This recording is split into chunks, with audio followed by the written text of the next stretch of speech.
옆에 분들과 한번 인사하겠습니다. 하나님의 은혜가 함께 하시기 바랍니다. 네. 하나님을 예배하러 주의 전에 올라오신 모든 분들과 또 온라인으로 예배 드리시는 우리 동성애 가족들, 또 멀리 있는 우리 성도들께 빛 대신 주님의 이름으로 축복하고 여러분의 삶에 하나님의 한결같은 은혜가 있기를 다시 한번 예수님의 이름으로 축복합니다. 오늘은 거룩한 주의 날이며 동시에 우리 민족에게는 8.15 광복절 76주년을 맞는 광복 감사 주일이기도 합니다. 여러분, 이 광복이라고 하는 뜻, 그 한자 그대로 빛을 되찾다 하는 의미잖아요. 근데 이 빛을 회복하다는 의미와 동시에 이 광자가 존중의 의미를 가져서 부사적 기능으로 영예롭게라고 하는 의미도 같습니다. 그러니까 광복이라는 말이 빛을 되찾다, 회복하다 그런 의미도 가질 뿐만 아니라 영예롭게 무엇인가를 되찾는 것, 이것을 바로 광복이라고 하는 것이죠. 여러분, 실상 우리나라는 일제강점기 35년 동안 정말 지독한 암흑 가운데 있었습니다. 모든 기본권을 박탈당했고 우리의 역사, 문자, 언어가 말살당하는 정말 치욕스러운 그 35년을 우리는 보냈습니다. 이 민족에게는 정말 빛 한 줄기 보이지 않는 캄캄한 어둠이었습니다. 그 어둠 가운데 하나님은 역사해 주셔서 우리 가운데 그 빛을 찾고 영예롭게 하나님 나라 영광을 맛볼 수 있는 은혜를 주신 줄로 믿습니다. 세상 사람들은 이야기할 것입니다. 우리가 열심히 싸워서, 우리가 끝까지 견디고 싸워서 이 모든 것을 쟁취했노라고, 우리의 국운과 민족의 이 번영을 우리가 그렇게 쟁취했노라고 말하겠지만, 우리나라 역사의 구비구비마다 그 밑에 스토리들을 보게 되면 어느 것 하나 하나님이 역사하지 않은 것이 없었음을 우리는 알게 됩니다. 그러니 여러분, 세상 사람들이 뭐라 하든지 우리 적어도 그리스도인들은 이 광복이 하나님께서 우리에게 주신 은혜인 줄로 믿습니다. 그러나 여러분, 이 광복을 우리가 즐거워하고 기뻐할 수만 없는 것이 여전히 우리에게 진정한 광복이, 완전한 광복이 이 민족 가운데 있어야 되는 이 시대를 우리 모두가 살아가고 있습니다.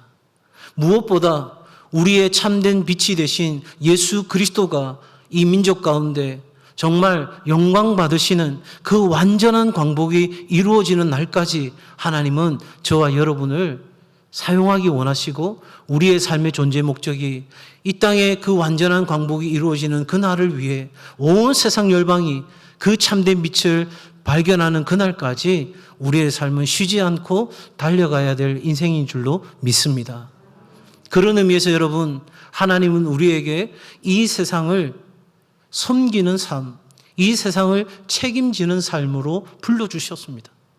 바로 우리 울산 동성교회가 세상을 책임지는 교회, 세상을 섬기는 교회, 그래서 세상을 치유할 수 있는 교회로 저와 여러분을 불러주신 겁니다. 여러분, 이렇게 생각할 수 있을 겁니다.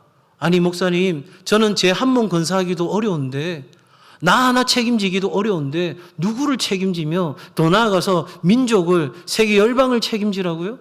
아유, 저한테는 그럴 만한 능력도 그럴 만한 꿈도 저에게는 없습니다. 그냥 저 하나 책임지고 제가 함께 하고 있는 가족들 정도 책임지고 제가 있는 곳에서 조금 그렇게 의미 있게 살아가면 그게 제 삶의 전부인 것 같은데, 그건 너무 거창한 겁니다. 예, 맞습니다. 우리 각자가 자기 한 사람 책임지면 지금 살아가는 우리 세상은 훨씬 더 행복하고 멋진 세상이 되어 있을 것입니다. 그러나 여러분, 하나님은 오늘을 살아가는 우리 그리스도인들에게 바로 이와 같은 엄청난 사명을 주신 겁니다. 여러분, 하나님은 우리에게 그와 같은 사명을 주셨습니다. 그리고 예수님께서는 이렇게 말씀하셨습니다. 너희는 나보다 더 큰 일을 할 것이다. 여러분, 예수님께서는 이 땅 가운데 오셔서 12명의 제자를 세우셨고 그 예루살렘과 유대와 사마리아에 이르기까지 그 복음을 전했는데 이제 그 복음이 우리 가운데 전해져서 우리는 온 열방 가운데에 24,000여 미전도 전국 가운데에 그 복음이 전해지는 일을 위해 우리를 부르신 거예요. 그냥 그저 그런 삶을 적당하게 살아가는 삶을 여러분 먹고 사는 것에 안주하는 삶으로 우리를 부르신 것이 아니라 그 엄청난 삶으로 우리를 부르신 거예요. 그냥 제가 여러분에게 허황된 이야기를 하는 것이 아닙니다. 그것이 성경에 나와 있는 하나님의 우리를 향한 뜻입니다.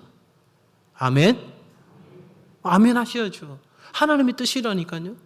제가 여러분에게 뭔가 이렇게 과장되게 포장해가지고 여러분의 삶은 요만한데 우리가 해야 될 일은 이런 겁니다. 뻥튀기 한 것이 아니라 하나님은 바로 이와 같은 엄청난 일을 우리에게, 저와 여러분에게 맡기셨다는 거예요.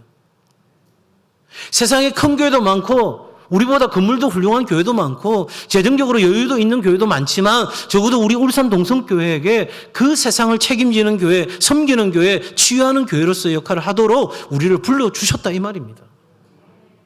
그런데 우리는 작아요. 내 개인의 삶의 크기를 봐도 작아요. 하나님 주신 사명과 그 계획은 심히 놀라운 것인데 우리의 삶의 자리가 너무 작아요. 그럼 둘 중에 하나죠. 하나님이 우리에게 할 수 없는 일을 허황된 이야기를 하셨거나 아니면 뭔가 우리에게 다른 것이 있거나 내가 알지 못하는. 여러분, 하나님은 우리에게 그 일을 하라 하셨을 때 우리에게 그 일을 할 수 있는 능력과 모든 것을 주시는 줄로 믿습니다. 그러기에 여러분, 이 하나님의 약속이, 이 하나님의 계획이, 이 하나님의 비전이 성취되기를 바란다면, 나의 연약함을 통해서 이루어지기를 바란다면 우리에게 딱 한 가지가 필요한 거예요. 믿음과 순종이에요. 하나님의 그 말씀이 내게 믿어진 그 말씀이 나는 비록 연약하고 내 한 몸 근사하기에도 어렵지만 내 가족 지켜나가기에도 터무니없이 힘겹지만 그럼에도 불구하고 지금의 내 삶에 너머에 있는 하나님의 비전을 보며 첫 발을 내디딜 수 있는 그 순종의 길을 걸어갈 때에 하나님은 그의 나라와 그의 의를 구하는 우리의 인생 가운데 우리의 삶에 필요한 모든 것들을 공급해 주시고 우리의 삶에 묶인 것들을 풀어주시고 우리 삶을 자유케 하시는 줄로 믿습니다. 그래서 사도 바울은 이야기하는 거예요. 오히려 내가 약할 때에 강함이라. 내가 오히려 약할 때에 하나님의 능력이 드러남이라. 여러분, 우리에게 그 믿음과 순종이 없다면 이 하나님의 놀라운 이 복의 말씀은 우리 삶에 아무 의미가 없는 거예요. 그리고 여러분은 이 문을 나서는 순간 여전히 내일 또한 여러분과 여러분의 가족의 그냥 편안을 위해서 먹고 사는 문제로 오늘을 살아갈 뿐인 거예요. 바라기는 여러분, 적어도 하나님이 우리를 통해서 놀랍게 일하시려고 하는 이 계획을 따라 비록 연약하지만 부족하지만 용기를 갖고 믿음을 갖고 순종의 길로, 헌신의 길로 한 걸음 내딛는 은혜가 있기를 바랍니다. 자, 그러면 우리가 어떻게 세상을 섬기는 교회가 될 것인가? 저는 오늘 본문에 나와 있는 세 사람, 섬김의 사람 세 사람을 통해서 여러분에게 말씀을 나누려고 합니다. 오늘부터 3주간 세상을 섬기는 교회라는 주제로 말씀을 나눌 텐데 오늘은 그 첫 번째입니다. 여러분에게 첫 번째 한 사람을 소개합니다. 7절 말씀 우리 같이 읽겠습니다. 7절 시작.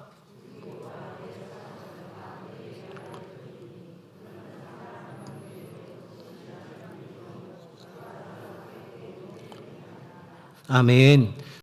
자, 여러분, 세상을 섬기는 교회 그 첫 번째는 한번 따라해 주시겠어요? 함께 짐을 지고 책임을 나눠지는 교회.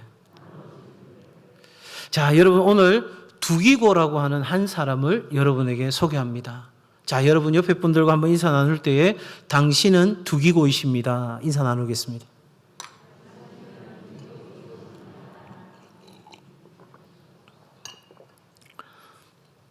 두기고의 별칭을 제가 붙였어요. 별명. 두고 기억나고 고마운 사람. 그럴싸하죠, 여러분? 두고 기억나는 고마운 사람. 자, 두기고의 뜻을 제가 말씀드렸으니까 옆에 분들하고 다시 인사합니다. 당신은 두기고이십니다. 예. 설마 두고 보자 이런 의미는 아니고요. 예. 정말 여러분의 삶이 또 우리 교회가 두고 기억나는 그렇게 고마운 사람, 고마운 교회가 되었으면 좋겠다 이 마음입니다. 자, 여러분, 기독교가 다른 종교와 다른 큰 차이점은 기독교는 그 신앙에 대한 책임을 진다는 거예요.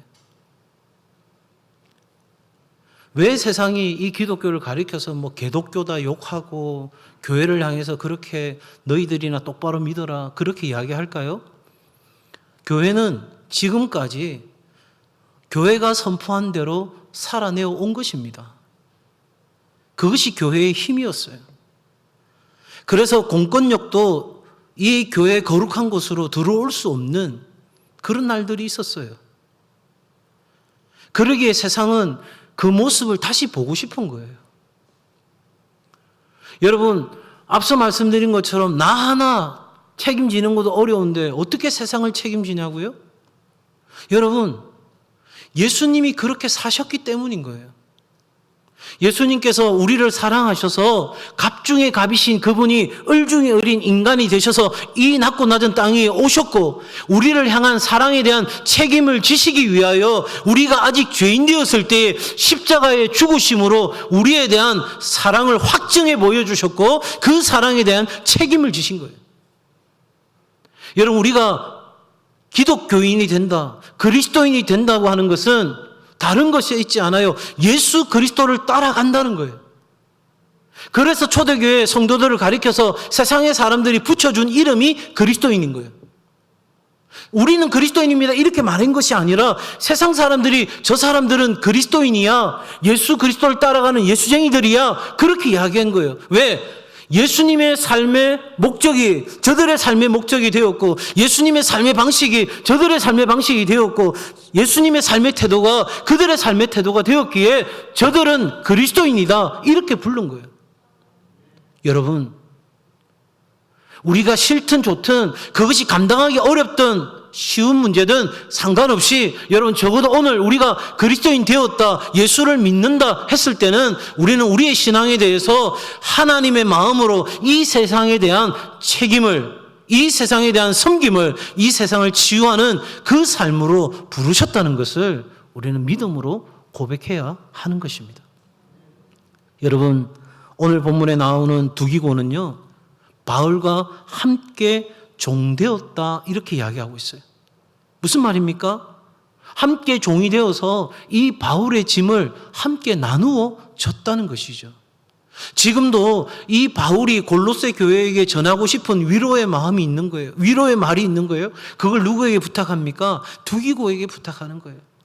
내 짐을 함께 나누어지는 거예요. 그리고 우리가 잘 아는 오네시모를 동행자로 붙여서 이 짐을 함께 나누어지도록 이야기하고 있는 것입니다. 여러분, 책임이라는 단어 결코 쉬운 단어가 아니죠. 참 어려운 단어입니다. 우리는 누군가를 책임질 만한 존재가 사실은 못 돼요. 그래서 여러분, 자녀들을 키우면서 내가 이 자녀들을 낳았으니 책임져야 되는데 이 자녀들을 책임지는 과정이 여러분 쉬운 일입니까? 아이고, 우리 애는요 크면서 한 번도 잔소리 한 적도 없고요, 지가 알아서 다 컸어요. 그러나 정말 지가 알아서 다 크신 거예요? 아니죠, 여러분. 정말 남 모르는 부모의 눈물과 수고와 헌신이 있었기에 오늘 우리 다음 세대 자녀들의 삶이 있는 것 아니겠어요? 성경은 우리에게 이야기합니다. 너희들은 서로의 짐을 져줘야 된다는 거예요. 우리에게 두 손을 주신 것은 한 손에는 내 짐을 지고 한 손은 비워서 다른 사람의 짐을 져주는 거예요. 이렇게 될 때 우리는 사랑의 법을 완성해 가는 거예요. 더 나아가서 우리는 이 나라와 민족과 열방을 책임질 수 있는 이 시대가 안고 있는 삶의 문제를 우리 교회가 함께 져가는 일이 우리 가운데 있어야 할 줄로 믿습니다. 이건 여러분 선택 상황이 아니에요.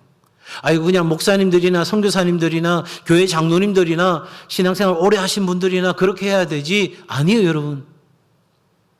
하나님은 우리를 저 교회 문을 들어오는 순간부터 바로 그런 놀라운 꿈과 계획을 가지고 저와 여러분을 불러주셨고 여러분의 삶의 지금의 자리가 너무 힘들고 공고할지라도 여러분의 삶을 통해서 그 놀라운 일을 이루시도록 역사하시는 거예요. 방법과 그 모든 이루어가는 과정이 내 기대와 생각과 모든 것과 다를 수 있어요. 나는 평탄한 길을 꿈꿀 수 있어요. 여러분, 제가 캐나다에서 6개월 동안 훈련 받는 시간 동안 여러분, 제가 기대했던 삶의 훈련하고는 완전히 다른 것이었어요. 제가 목회를 하다가 정말 교회를 섬기고 많은 성도들의 사랑을 받고 그렇게 사역하다가 어느 순간 모든 걸 놓고 처자식을 놓고 그 캐나다를 향해 갔던 이유는 딱 한 가지였어요. 하나님, 내게 아버지의 마음을 주십시오. 제가 그 마음 없이는 목회할 수 없는데 하나님, 그 아버지의 마음을 내게 주십시오. 아버지의 마음을 알기를 원합니다. 죽어가는 한 영혼을 향해서 눈물 흘리고 통곡하시는 그 아버지의 마음이 내게 있기를 원합니다. 하나님.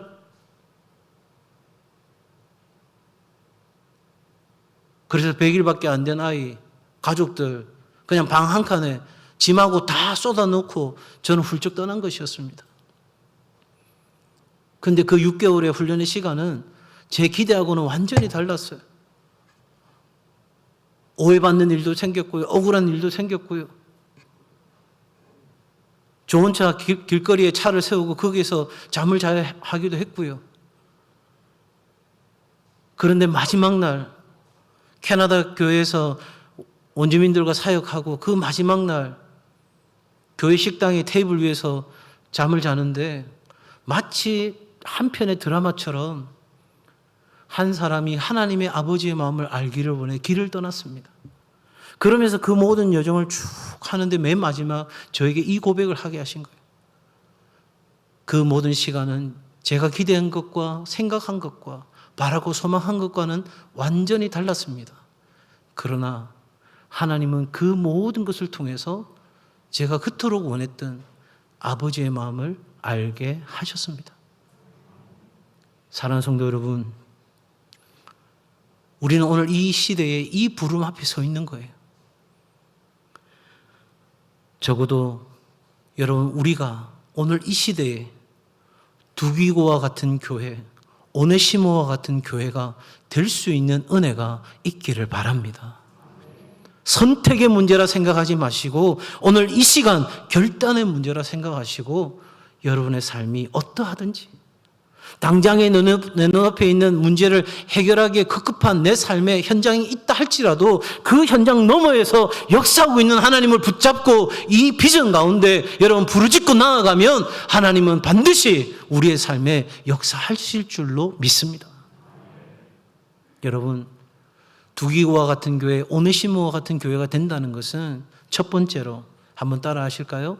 사랑받고 사랑하고 사랑받는 교회. 여러분, 바울과 두기고와 오네시모 그들의 삶에 역사하셨던 것은 하나님의 사랑의 충만함이었어요. 어떻게 그렇게 말할 수 있냐고요? 여러분, 바로 예수 그리스도 십자가가 하나님의 사랑의 충만함이었어요.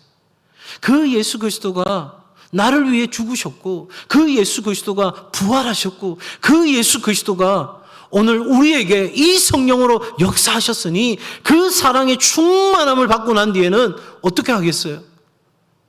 나는 사랑의 빚진 자가 되어서 이 사랑을 갚지 아니하고는 견딜 수 없는 마음이 있어서 다른 사람들을, 공동체를 사랑으로 섬겼어요. 그랬더니 어떻게 됐습니까? 하나님과 사람들의 인정이 있었던 거예요. 야, 저 사람들이야말로 정말 신실한 하나님의 종이구나.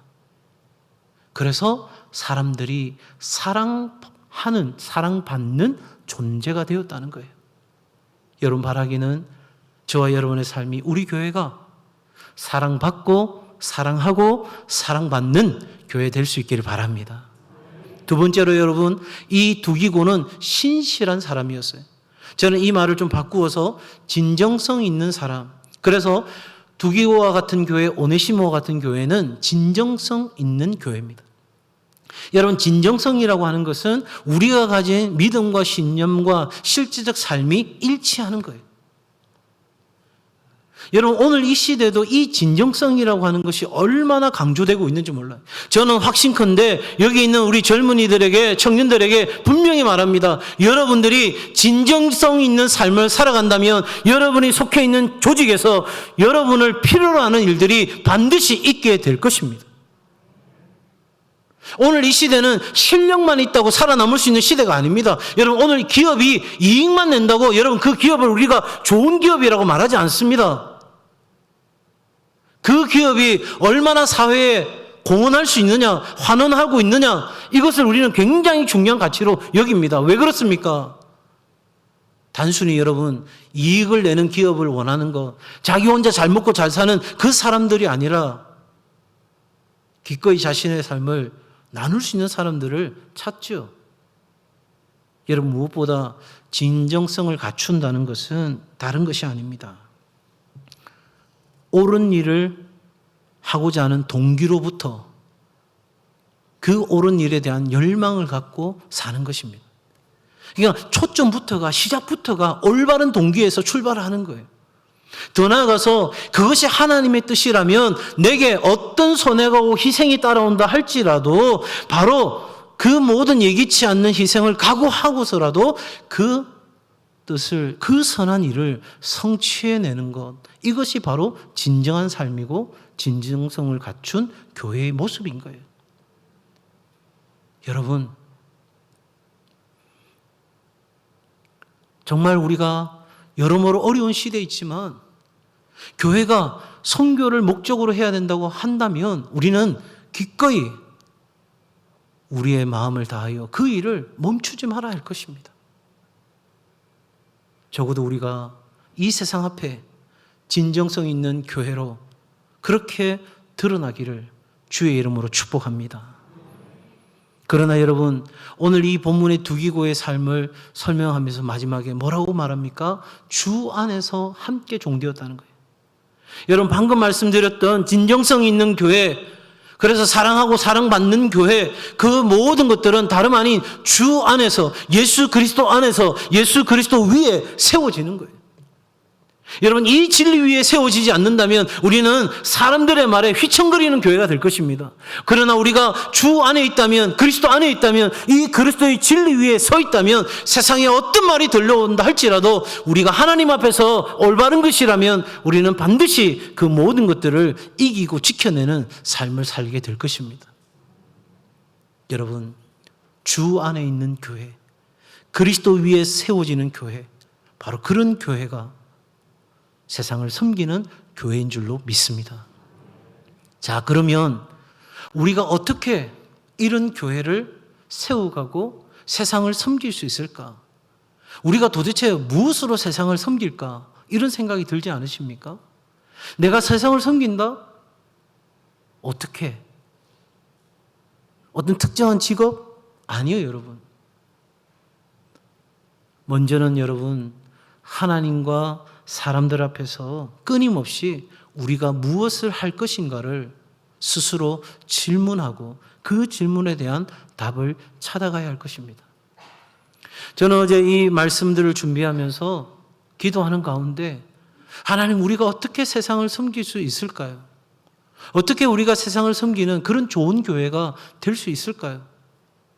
그때 하나님께서 저에게 주신 말씀은 예수 그리스도를 따라가라는 것이었습니다. 여러분, 예수 그리스도는 어떤 삶을 사셨습니까? 삼중적인 삶을 사셨어요. 한번 따라해 주시겠어요? 왕, 선지자, 제사장. 여러분, 구약에서는 이 왕과 선지자와 제사장이 다 따로 있었어요. 그런데 신약에 와서 예수님을 통해서 이 삼중적 역할이 고스란히 이루어진 것입니다. 우리가 예수님을 따르는 그리스도인이라면 바로 이와 같은 삼중적 사명을 우리의 사명으로 아는 거예요. 그 첫 번째, 한번 따라합시다. 왕의 사명.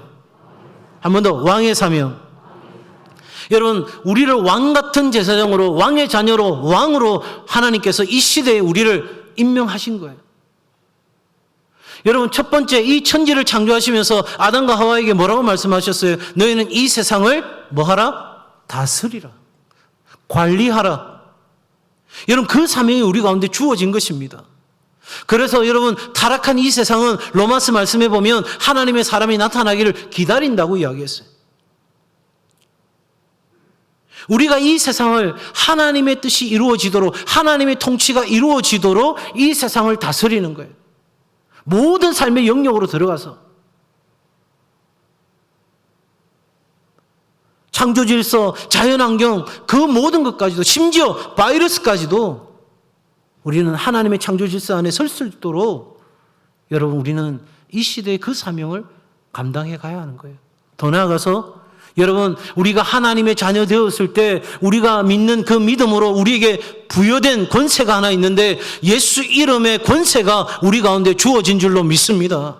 이게 왕의 권세입니다. 여러분, 내가 세상을 다스리는 만왕의 왕은 아닙니다. 우리의 만왕의 왕은 오직 예수 그리스도 한 분이십니다. 그런데 우리에게 왕 같은 지위를 주셨는데, 바로 우리에게 예수 그리스도 그 이름을, 왕의 이름을 사용할 수 있는 권세를 주신 것입니다.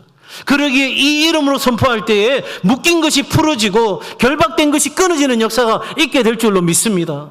그러기에 주님은 우리에게 이 예수 그리스도의 이름을 사용하여서 사단에 묶여있는 사람들을 풀어주고 결박된 끈을 놓게 하는 그 일들을 하도록 우리에게 말씀하시는 거예요. 그러니 여러분, 이 예수 이름의 권세가 저와 여러분을 통해서 선포되는 역사가 있기를 바랍니다.